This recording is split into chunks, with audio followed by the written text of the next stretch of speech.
ચાર પાંચ સિંહોની વાર્તા કરવાની. એક સિંહ ભાઈ હતા, તેમનું નામ હતું જયદીપ.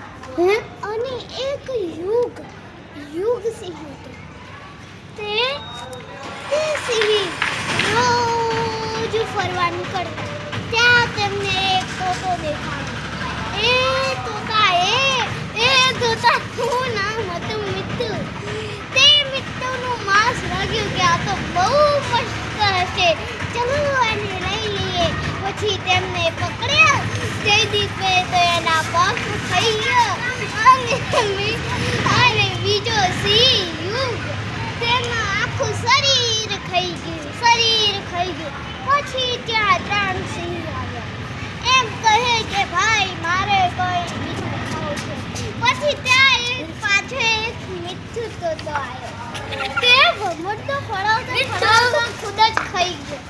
અને ત્યાં પછી બીજા બે આવ્યા. તે બીજા બે કીધું કે મને ખાવા છે, મને આલો. તો પછી એને એક બીજું મિત્ર જ લાયા. એ મિત્રાજનું માંસ તો બહુ મસ્ત હતું. બધા સાથે જણાએ તેનું માંસ અલગ અલગ કરી તેના ભાગો ખાઈ લીધા. હવે હું શું કહી શકું.